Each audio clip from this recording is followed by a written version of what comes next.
Provérbios 16, versículo 18. Quem encontrou diz amém. Amém. A soberba procede à ruína, e a altivez do espírito procede à queda. Amém?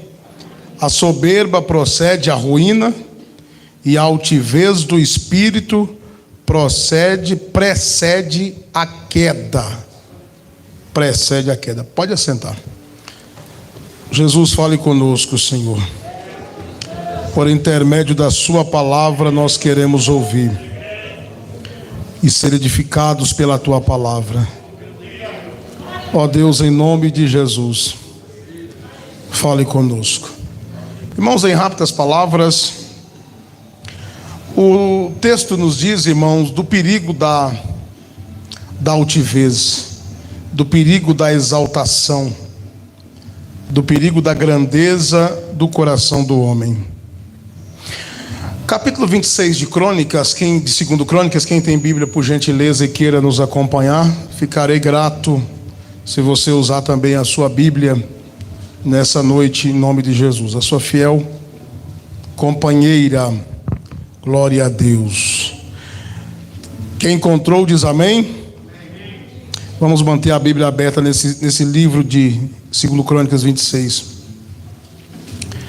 Diz o texto: então todo o povo de Judá tomou a Uzias, que tinha 16 anos, e fizeram o rei no lugar de Amazias seu pai. Este edificou a Elote, restituiu a Judá depois que o rei dormiu com seus pais. Ele vai restituir cidades, vai começar desempenhando um trabalho bonito. Tinha Uzias 16 anos quando começou a reinar, e 52 anos reinou em Jerusalém. E era o nome de sua mãe, Jecolia de Jerusalém. Espera aí, esse rapaz enfrenta então os piores momentos da vida que é a idade dos 16 aos 40.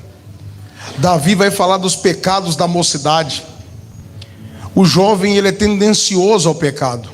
Um homem de 40 anos é mais ou menos um Salomão, já começando a escrever provérbios, já deixando cantares para trás, as ilusões de um jovem sonhador e apaixonado, para começar a trabalhar com a razão e enxergar as coisas, como eu li, que a soberba precede a queda. E um ancião vai falar as sábias palavras de Eclesiastes, né? Então esse texto vai mostrar que esse rapaz, aos 16 anos, ele começa a buscar a Deus. Não é difícil isso, irmão? Uma pessoa de 16 anos começar a buscar a Deus? Muitos estão dentro da igreja com essa idade, 16, 20 e 20 e poucos anos, mas vão raquíticos espirituais, vão vivendo. Sabe aquela pessoa no quadro anêmico que come hoje aqui num culto de congresso uma palavra, e vive mais um ano, vive mais 6 meses, e vai assim aos trancos e barrancos. Mas esse homem vence a pré-adolescência, a adolescência, até os seus 40 anos, vivendo de uma maneira muito bonita, e reinando, e vencendo, e trazendo de volta para Israel o que Israel tinha perdido. É muito bonito isso, eu quero pontuar. O verso 4 vai dizer: e fez o que era reto aos olhos do Senhor, conforme a tudo que fizera Amazias seu pai. Ele teve o prazer de ter um pai que servia a Deus. É muito importante a gente entender isso. Nós devemos ser para os nossos filhos esse pai, e devemos que os nossos filhos e a nossa geração paute em nós, como esse homem teve no seu pai, a figura de um homem de Deus. Quem está entendendo diz amém. O verso 5 vai dizer: porque deu-se a buscar a Deus nos dias de Zacarias, que era entendido nas visões de Deus, e nos dias em que buscou ao Senhor, Deus o fez prosperar. O que me chama a atenção nesse texto, irmãos, e eu começo a me preocupar, vai linkar esse homem com o servo de Deus, Zacarias. Nos dias de Zacarias, que era entendido nas visões. Ou seja, olha só, a vida espiritual do rapaz que nos chamou a atenção, dos 16 aos 40, agora está interlaçada com um homem chamado Zacarias. Eu tenho muito medo desse tipo de pessoa. Esse tipo de pessoa, ele é muito preocupante. É o tipo de pessoa que está na igreja quando tem alguma coisa que lhe chama atenção. Ele é crente, está fazendo o que é certo, está vivendo a palavra nos princípios da doutrina. Mas se alguém que está do seu lado for tirado, ele vai junto. Ele está firme, mas se tirar o esteio dele, ele cai. Porque ele não é firme no Senhor, ele serve a Deus pautado em pessoa. Quem já viu pessoas que enquanto tem um pastor na igreja, certo pastor, ele está firme. O dia que a igreja passa por uma transição de pastor, tem gente que não vem mais na igreja. Quem já viu isso, meus amados irmãos? São pessoas que são crentes, mas firmado em pastor, em homens, em situações, num namoro, num casamento, num noivado, numa empresa, numa amizade, firmado em alguma coisa. Você não pode estar firmado em nada que não seja a rocha chamada Cristo Jesus. Só para fixar esse ponto, que ele é muito interessante, volta a página da sua Bíblia para o capítulo de número 24 do livro mesmo que você está. Volta algumas páginas para o capítulo 24. A Bíblia vai falar de um rapaz por nome Joás. No capítulo de número 2, no capítulo 24, no verso 2, vai dizer: fez Joás o que era reto aos olhos do Senhor todos os dias do sacerdote Joiada. Joiada morreu, ele matou o próprio filho de Joiada, que também se chamava Zacarias. Talvez esse Zacarias aqui seja aquele do capítulo 24, que Cristo vai dizer que morreu entre o altar, entre a porta e o altar. Talvez seja esse Zacarias. Então, enquanto Zacarias estava vivo, firme e forte, o menino Joás, o rei Joás, tinha uma vida espiritual. O dia que Joiada não estava, caiu o rapaz. Que crente é você? Você está pautado em quem? Você está aqui hoje por conta de quê? Por que você está aqui? É por conta de uma amizade? É por conta de uma revelação? É por conta de um namoro que você tem? É por conta de um noivado, um casamento? Se for, a sua fé é muito rasa. Você deva estar aqui por amor à palavra do nosso Deus. Aleluia. Você deve estar aqui por amor à palavra. Zacarias vai estar entre nós, mas Zacarias vai morrer. Joiada vai morrer, mas a palavra de Deus vai permanecer. Quem entendeu diz amém. Então Zacarias vai dizer aqui no capítulo 26, vamos do texto em foco, que esse homem buscou muito a Deus enquanto tinha o apoio de um pastor muito usado na revelação, muito usado na visão. É gostoso servir a Deus numa igreja onde o servo de Deus é um vaso na mão do Senhor. O duro é quando você vai servir a Deus e em todo esse espelho no seu líder, e você olha e diz: está difícil, mas eu permaneço com a palavra que eu aprendi do Senhor. É terrível isso aqui. Aí vai dizer a Bíblia aqui no verso 6, no capítulo 26, voltemos, porque vai dizer que ele guerreou contra os filisteus, quebrou o muro de Gate, o muro de Jabne, o muro de Asdod, edificou cidades em Asdod e entre os filisteus. Sabe o que é isso? Sabe quem é os filisteus? Quem sabe quem é os filisteus? Inimigo número 1 de Israel, do povo de Deus. Ele vai no meio dos filisteus e edifica cidade para o nome do Senhor. Ou seja, vai lá no inferno, no ninho da cobra, e estabelece congregações, ganha almas para Jesus. Quem está entendendo diz amém. O homem trabalha e intensifica o seu trabalho, estabelece cidades no meio dos principais inimigos astutos e guerreiros. Aleluia. Vai dizer o verso 7: e Deus o ajudou contra os filisteus. Contra quem? Você sabe quem que é os árabes, irmãos? As nações árabes são aqueles parentes de Abraão por parte de Ismael, que toma aquela região do Oriente Médio. São povos valentes. São os árabes, pelo amor de Deus. A Bíblia vai dizer que Ismael é um homem valente, flecheiro. Ele é contra todos e todos são contra eles. Pode ver que aquele povo pleiteou guerras com nações poderosas. com nações de poder bélico terrível. Mas diz a Bíblia que esse homem chamado Uzias vence filisteu, vence árabes, vence Gurbaal contra os meunitas, porque Deus o ajudava. Você só vence inimigo se Deus te ajudar. Você tem que entender isso aqui, meu irmão. Você só vence inimigo se Deus te ajudar. Se Deus não te ajudar, não tem força na tua mão. Se Deus não te prosperar, não tem conhecimento. Se Deus não abrir a porta para você, não tem governo que resolve tua situação. Tem gente brigando por governo, brigando por circunstância. Governo não resolve o teu problema. Se Deus estiver na tua vida, Ele é o teu socorro bem presente na hora da angústia. Vamos lá, verso 8, vamos lá, caminhando. Os amonitas deram presentes a Uzias, e o seu nome foi espalhado até a entrada do Egito, porque se fortificou altamente. O Deus vai dar para o homem o quê? Um nome grande. Irmão, tem que saber lidar com as vitórias. Quando Deus te dá um nome grande, pelo amor de Deus, Deus te dá um nome. O nome do homem vai bater na porta de um dos países poderosos, que foi o Egito. O Egito, com a sua agricultura no vale fértil do rio Nilo, um país bem regado nas suas planícies, um país que desenvolveu questões medicinais, questões de embalsamento de corpos, que até hoje não consegue se explicar. As múmias que o Egito deixou, o nome do homem chegou lá na porta. Sabe quem era esse homem? Era rei de Judá. Judá era aquela porção sul de Israel. Não era nem todo Israel, mas o nome do homem chegou às portas do Egito.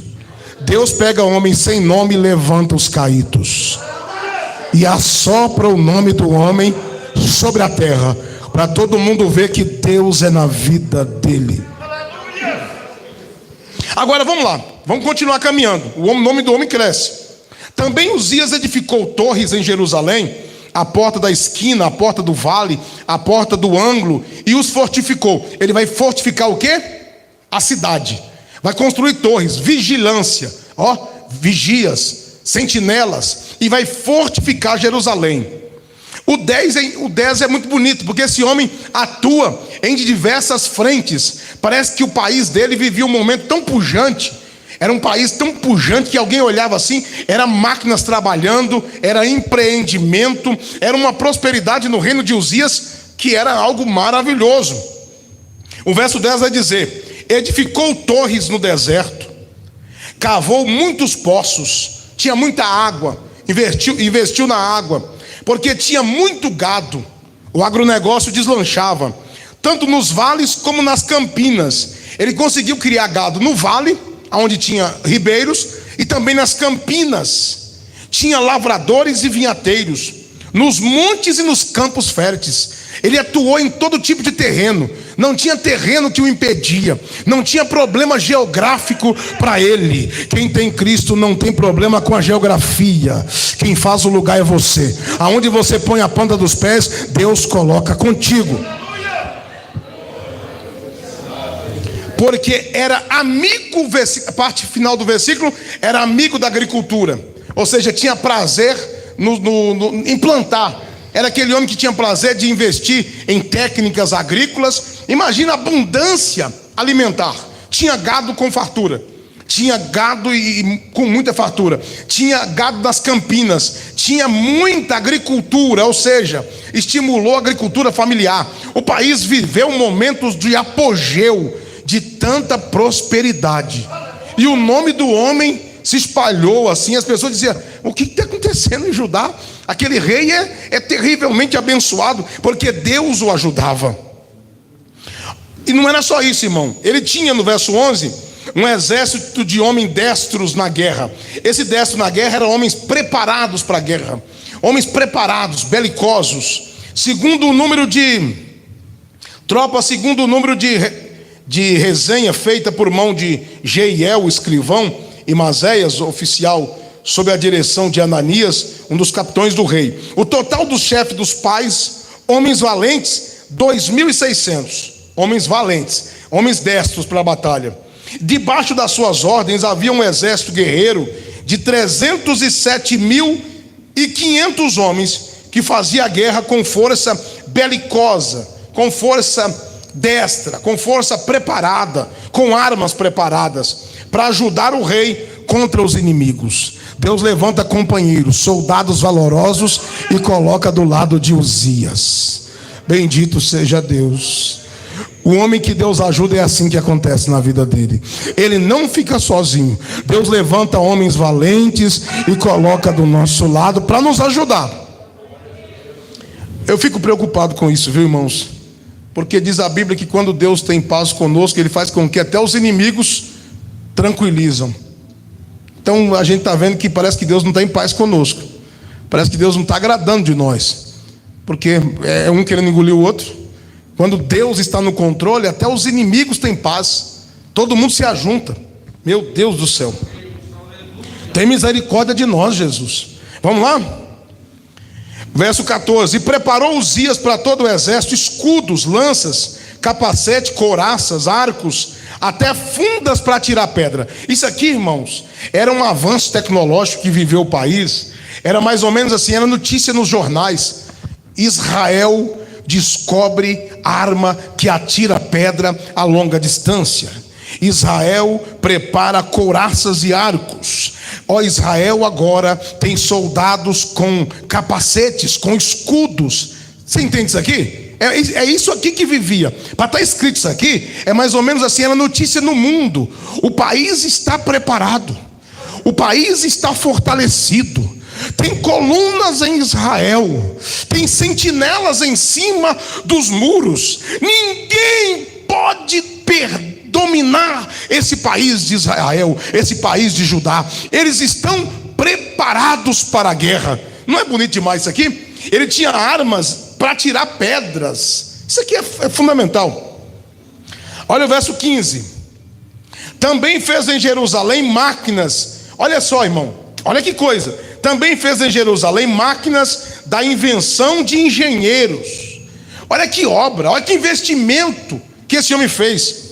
De invenção de engenheiros que estivesse nas torres e nos cantos para atirarem flechas e grandes pedras. O inimigo vinha de longe assim, ó. As pedras estavam armadas, era uma arma que atirava pedras. Era como se fosse o canhão para nós. Atirava flechas, aliás. Ou seja, era a metralhadora da época. Flechas em largas escalas. Aquilo chovia flecha. O inimigo não tinha vez.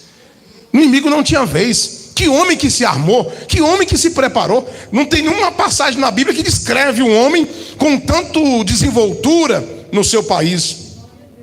Olha só, propagou a sua fama até muito longe. A fama do homem foi até muito longe, porque foi maravilhosamente ajudado até que se fortificou. O homem foi maravilhosamente.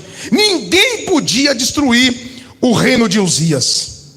Irmãos, o reino de Uzias estava tão preparado, estava tão fortificado, que ninguém podia com Uzias.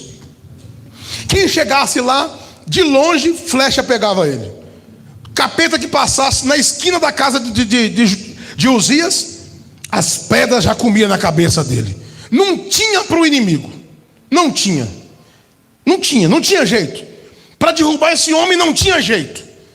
Para derrubar esse homem não tinha o que fazer, a não ser ele próprio poderia derrubá-lo. O crente é assim. Em volta do crente tem fortalezas. Em volta do crente tem proteção. Em volta do crente tem exército de anjos. Em volta do servo de Deus tem proteção bélica. O Senhor acampa com seus anjos em volta daqueles que servem o Senhor e o temem, e os livra de todo mal. Então deixa de medo de macumbaria. Macumbaria não pode pegar você. Você tem um exército em volta. Você tem força espiritual. Você tem proteção de Deus. Deus tem te ajudado. Nós somos um povo aqui hoje, eu vou falar isso para nós. nós aqui de São Bernardo hoje, vamos falar isso? Nós somos um povo que Deus tem nos abençoado. Deus tem nos dado um nome. Quem percebe que você tem um nome? Eu falo com irmãs e irmãos aqui que tem nome. Não são anônimos. São homens e mulheres aqui que são conhecidos por Deus, que o seu nome está no livro da vida. E quando o diabo sai para atacar e diz assim: eu vou atacar quem? É o irmão fulano. Não, aquele lá não dá. Aquele lá não dá. Aquela irmã lá não dá. Porque você tem um nome que chega até o Egito, chega até o inferno. Você não entendeu nada. Deus te deu um nome que vai até o Egito.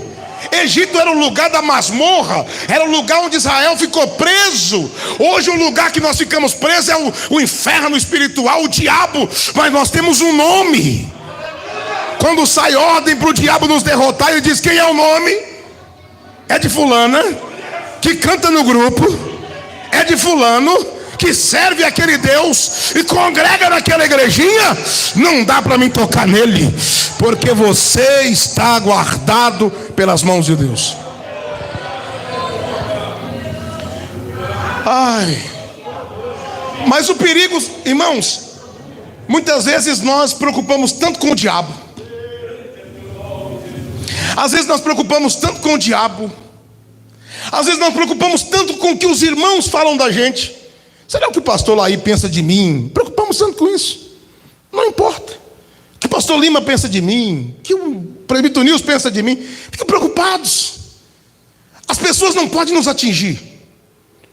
Ninguém pode te atingir. Palavras de homens contrárias à tua vida, palavras contrárias, alguém que queira matar você, que queira denegrir a tua imagem, que queira destruir tua reputação, não pode tocar em você. Você tem proteção de Deus. O diabo que você tanto tem medo não pode tocar em você. Sem a permissão de Deus, ele não pode.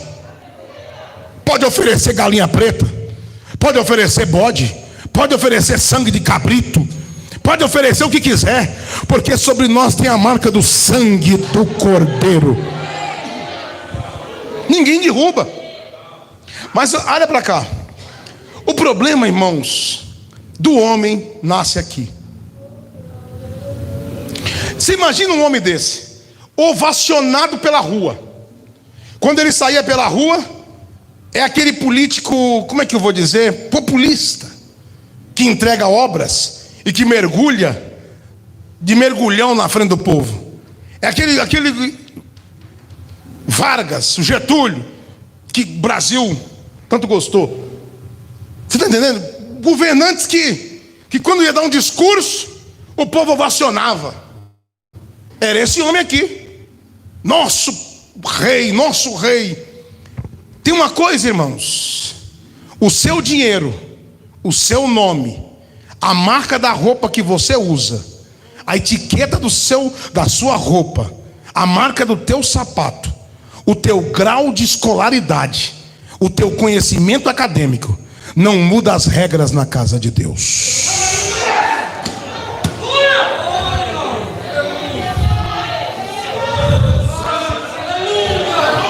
Não muda as regras, não é? Não muda. Pode mudar da porta para fora. O seu dinheiro, o seu nome, o seu sobrenome, o carro que você estaciona, ou a roupa que você usa, importa dali para fora. Aqui dentro continua tendo regra. Aqui dentro continua tendo obrigações, respeito e submissão àquele que Deus levantou. Você pode ser amigo do presidente, mas aqui dentro tem regra. Você pode ser amigo de quem você quiser. Você pode ser amigo, você pode falar com quem tu quiser. Você pode atuar na maior multinacional. Mas aqui dentro você é igual a todo mundo. Quem sabia disso? Aqui dentro não tem diferença. Aqui você não olha para o pequeno achando que ele está no chão, e não olha para o grande olhando para cima. Porque o grande desse lugar é o Senhor dos senhores.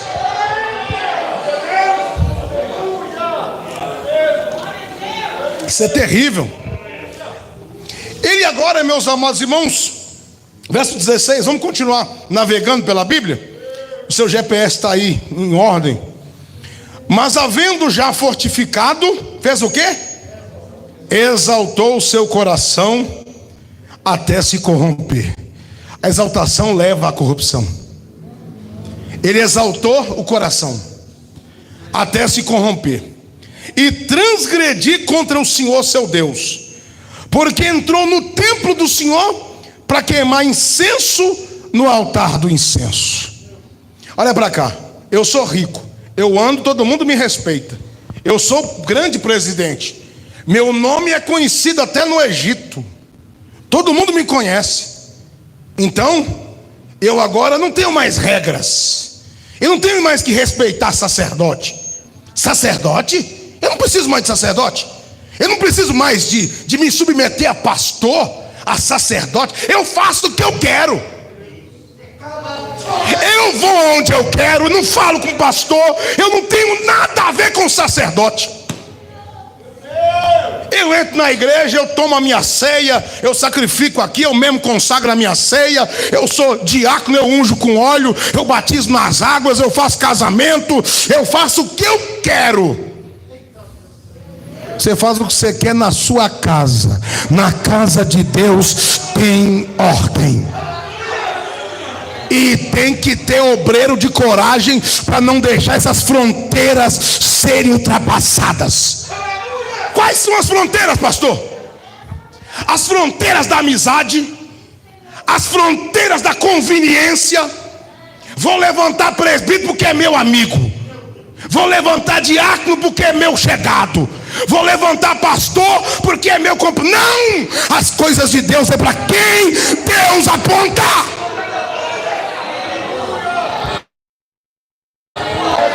Tem que ter ordem na casa de Deus. A casa de Deus não é casa da mãe Joana. Tem que ter respeito pela obra de Deus. Não é bonito, irmãos? O homem agora não precisa mais. O que tem de irmão, deixa eu falar. Ele diz assim: eu vou chegar lá, ó, os sacerdotes não tem mais moral para falar comigo. A minha contribuição para a igreja é muito alta. Nós damos aqui, o dinheiro é muito grande, o dinheiro que nós damos. Eles não vão agora dizer não para mim, porque eu dou muito dinheiro. Eu tenho ajudado lá os sacerdotes, eu tenho construído templos. No meu governo, os sacerdotes são abençoados. Eu vou entrar lá dentro do templo. Quer saber de uma coisa? Eu vou lá no Santo do Santo. Coitado de quem entra, sobe no altar pelas vias da amizade. Coitado de quem vai para o ministério pelas vias da amizade com a liderança. Coitado de quem assume um cargo de pastor porque bajulou e engraxou o sapato do pastor. Para ser pastor e pregador do evangelho, tem que ter chamado de Deus, tem que ter a presença do Espírito Santo na sua vida, tem que ter convicção, porque na hora da luta é só Deus e você e mais ninguém.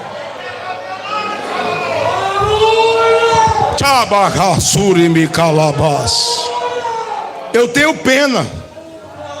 Eu já vi tantos irmãos que naufragaram porque chega na igreja uma pessoa bonita, abençoa, para um bom carro, uma boa educação, um bom português. Aí nós olhamos assim dizendo: vamos ungir, vamos ungir. Você mata, meu irmão. Pega o pé durinho lá do campo, que às vezes ninguém viu, mas Deus te revelou algo. Vai para aquele que Deus tem um chamado, tá entendendo? Aquele que Deus apontar. Não vai chamar por amizade. Meu Deus, isso é perigoso, irmão. E a pessoa que está sendo bajulado acha que está recebendo benefício. Coitado, está recebendo pau na cabeça, está recebendo morte. Ele diz assim: quer saber de uma coisa? Eu vou entrar lá, vamos lá para nós continuar a nossa navegação. É gostoso ler Bíblia com vocês. Estou só refrescando a memória. Porém, o sacerdote Azarias entrou após ele, e com ele 80 sacerdotes do Senhor, homens valentes. Aleluia. Aleluia. Aleluia. Aleluia. 80 homens valentes. Aleluia. Homens que dizem: aqui não, rei. Aqui não, rei. Aqui não. Homens que dizem: aqui não, aqui não. Azarias levanta para ir lá ao sacerdote, e Deus levanta 80 homens. Alabaçúria. Deus quer levantar obreiros valentes aqui nesse lugar. Obreiros que têm coragem de bater a mão e dizer: aqui não. Aqui não. Aqui não é para você, Satanás. Você não vai cantar conosco no grupo Pombagira. Você não vai cantar conosco na mocidade Pombagira. Você não vai subir no nosso altar orgulhoso e exaltado. Aqui é para os humildes de Deus. Esse altar é para quem Deus tiver constituído. Salabassuri andalabarras. Eu achei isso aqui lindo. Porém, o sacerdote Azarias entrou após ele, e com ele 80 sacerdotes do Senhor, homens valentes. Não entra na posição que não é sua, meu irmão. Fica no seu lugar. Tem gente morrendo porque quer meter a mão onde não foi chamado. Está querendo ocupar o lugar do irmão, querendo ocupar o lugar da irmã. Fica no teu lugar que Deus te colocou. Faz a obra segundo a sua força. Não queira botar a mão onde você não alcança. Não peça para fazer nada. Fica na dispensação de Deus. Não vai querendo levar um negócio no grito. Não vai querendo levar um negócio na arrogância. Não. Fica no seu cantinho, meu irmão. Fica no seu canto, minha irmã. Você acha que é fácil estar no meu lugar aqui? Pregando essa palavra? Isso não é fácil, não. Mas 80 homens disseram não. Hoje a igreja virou bagunça por isso. Muitas vezes o membro não sabe o seu lugar. O pastor não sabe o seu lugar. O diácono não sabe o seu lugar. O presbítero não sabe o seu lugar. O cooperador não sabe o seu lugar. A cooperadora não sabe. Virou uma bagunça uma só. Quem prestou atenção nisso, irmãos? O negócio está bem bagunçado. Cada um hoje se põe no seu lugar. Não importa quem é você. Se põe no seu lugar. Põe na posição que Deus te chamou. Se você é diácono, é diácono, é cooperador, é presbítero, é presbítero, é pastor, se põe no teu lugar. Senão a mão de Deus vai acertar as contas contigo. Senão a mão de Deus vai tratar. Põe no teu lugar. É fácil. Ficar no meu lugar já é difícil demais. Imagina ficar no lugar do outro. Não, mas eu já sou rei, eu domino sobre tudo. Eu quero agora mandar no altar. Eu quero agora oferecer incenso no altar. Tem gente que quer opinar no altar. Quando você for pastor, tu opina no altar. Você está entendendo, meus amados? Que a mão de Deus tenha misericórdia de nós. Vamos lá. E, verso 18. E retiraram o rei Uzias e lhe disseram: a ti, Uzias, não compete queimar incenso perante o Senhor, mas o sacerdote filho de Arão, que são consagrados para queimar incenso. Sai do santuário, porque transgrediste, e não será isso para a honra tua da parte do Senhor seu Deus. Sai do santuário. Meu Deus, que coragem desses homens. Eles podiam ter o pescoço cortado, né, irmãos? Os 80, não é isso, irmão Diogo? Eles chegaram para ele e disseram assim, com aquela educação, né? Não é que esse grito meu tão feio, meu Deus do céu. Imagina eles educados, presbítero Nilson, chegando e dizendo assim: por gentileza, Vossa Excelência, seu rei Uzias, seu grande, dá licença daqui. O senhor é grande lá fora. Aqui o senhor não põe a mão.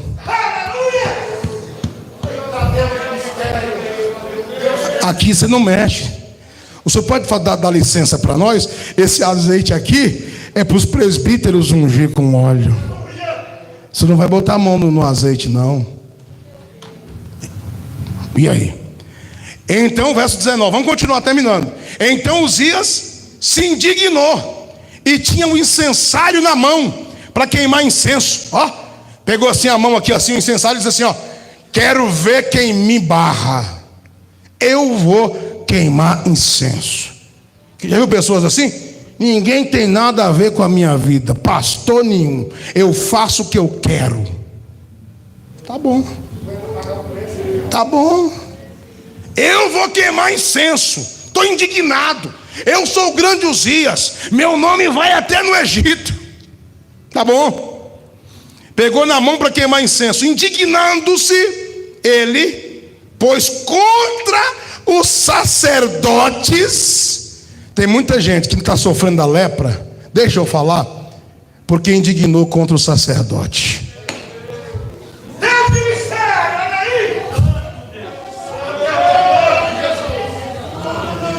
Você acha que aqui o Senhor não tem sacerdote, não, meu irmão? Você pode brincar com quem Deus não levantou, mas com os descendentes de Arão, que foi Deus que levantou, brinca para você ver. Indignando ele contra o sacerdote. Tem gente que é indignado contra o sacerdote. Tudo que o sacerdote fala para ele está ruim. Tudo que o sacerdote faz está ruim. Nada que o pastor faz está bom. Porque ficar sentado aí é muito fácil para a gente fazer julgamento. Eu quero ver você falar o tanto que eu falo aqui toda semana. Julga agora. Pega o microfone e vai fazer. Pregar todo dia como eu prego. E faz julgamento. Vai falar para você ver. Vai andar nessa linha tênue aqui em cima. E ele se indignou contra o sacerdote. Ó, irmão, deixa eu falar para você. Eu nunca vi um homem próspero financeiramente. Nunca vi um homem próspero em nada que ele faz que se levanta contra o sacerdote, contra o altar. Aquela pessoa que sai defamando tudo quanto é pastor, que levanta contra todo quanto é sacerdote que Deus põe na obra. Nenhum presta. São pessoas que vivem na pitimba e na miséria. Mas aqueles que respeitam o Senhor e aquele que Deus levantou, que está de mão dada na obra, gemendo e chorando, pode ter certeza, a sua vida é abençoada por Deus.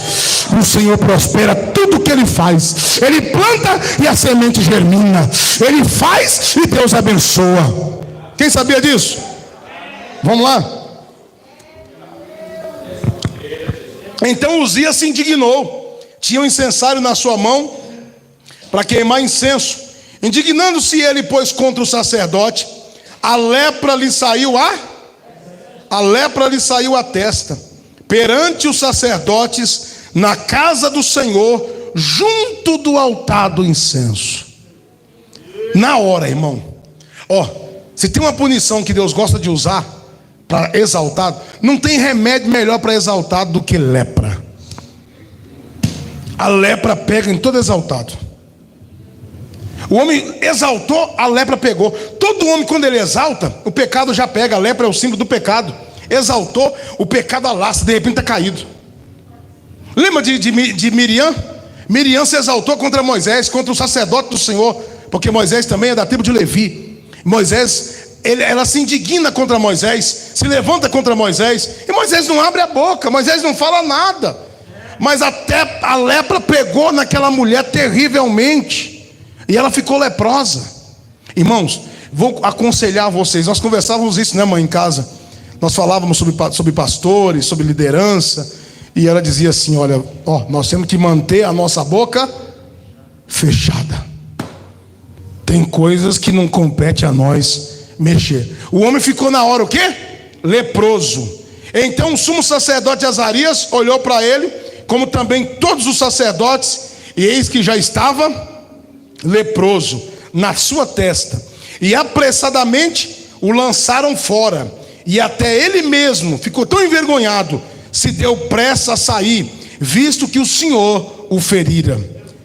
Agora ao 21, irmão, onde termina a história. Assim ficou leproso o rei Uzias até o dia da sua morte. Meu Deus, irmão. Misericórdia, Jesus. Misericórdia. Deixa eu falar isso aqui. Até o dia da sua morte.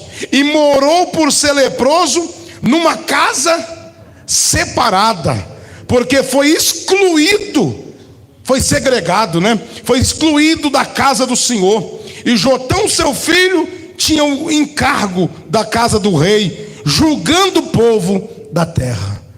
Deus arrancou o homem. Parece que é pouca coisa, né? O homem, deixa eu sintetizar para vocês e eu terminei a mensagem. O homem nunca mais entrou na igreja. Você conhece pessoas que brincaram e depois hoje não conseguem mais entrar na igreja? Você conhece pessoas que brincaram com a obra de Deus e hoje até querem voltar, mas não conseguem mais entrar? E quando entra, fica um mês, volta, vai para o mundo de novo, fica de novo, não firma nunca mais, porque trazem no seu corpo pecados de morte. Pecados de morte. Cuidado, meus amados. Cuidado, meus amados. Cuidado, pastor. Cuidado com nossa vida. Cuidado com a nossa alma. Muito cuidado. Para nós não ser afastados da casa de Deus. Olha que privilégio Deus te deu. Você não está afastado da comunhão. Amanhã tu vai sentar na mesa aqui pela manhã. Aleluia. Eu com os demais sacerdotes vamos levantar a mão, vamos consagrar o pão, vamos consagrar o vinho. E o próprio Cordeiro de Deus vai passear aqui nesse altar, vai andar nessa igreja, e você vai poder participar da comunhão, porque você não está segregado, você não está isolado, você ainda está no altar, você ainda está na comunhão, você ainda está na presença. Então respeita a ordem, respeita regras, respeita os dogmas, respeita as doutrinas, respeita os ensinamentos da igreja, para que você não seja afastado da comunhão com o Pai, com o Filho e com o Espírito Santo. Não precisa falar mais nada, né, irmãos? Tá bem. Eu fiz uma leitura com vocês. Eu só fiz uma leitura. Vocês viram? Li toda a história de Uzias. Morreu leproso. Sabe por quê? Fez até coisas bonitas, enquanto tinha alguém do lado que ajudava. O dia que não tinha ninguém mais para ajudar, eu sei que não é fácil. Eu sei que você perder um companheiro não é fácil. Eu sei. Mas você tem que estar firmado em Deus. Eu me lembro que quando tirou o pastor Fidelis, eu era um jovem que nem o jovem Micael. Tirou o pastor Fidelis da minha cidade. Eu chorei noite e dia. Porque a igreja era meu lugar. Eu ia para o primeiro banco, sentar e anotar as mensagens que o pastor Fidelis pregava. Presbítero Fidelis. Durante um ano ele foi o meu pastor. Quando tirou ele, eu chorei noite e dia. Deus é minha testemunha. Quando chegou aquele outro pastor, aquele outro dirigente, eu falei, meu Deus, não tinha a mensagem que ele tinha, não tinha os ensinamentos que ele tinha, não tinha os princípios que ele tinha. Ele era uma luta para me suportar. Aí o pastor Fidelis um dia diz assim, meu filho, fica firme, não abala, não saia da igreja não. Eu olhei para ele e falei, quem diz que eu vou sair? Eu estou chorando, saudade do Senhor e sentindo falta, mas sair da igreja, não. Eu vou continuar com meu Jesus. Você está entendendo, meus amados?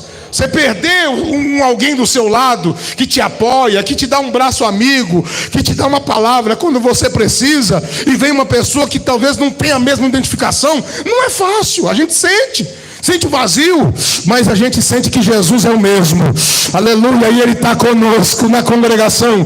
Não seja como Uzias e não seja como Joás, que o dia que morreu, Joiada desviou.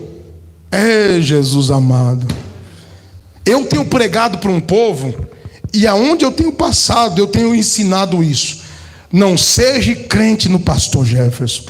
Eu preguei durante 4 anos essa mensagem no Espírito Santo, preguei em Caratinga, preguei em vários lugares que passei, essa mesma mensagem. Não fiquem presos ao pastor de ocasião, mas fiquem firmes com a palavra de Deus, porque ela permanece para sempre. Fiquem em pé, queridos irmãos. Essa é a palavra de Deus. Muito obrigado, Jesus, por essa noite. Muito obrigado, Senhor Jesus, por o ensinamento que o Senhor nos deu. Não nos deixa ser enganado pela vaidade desse mundo. não nos deixa ser ludibriado pelas vaidades desse mundo.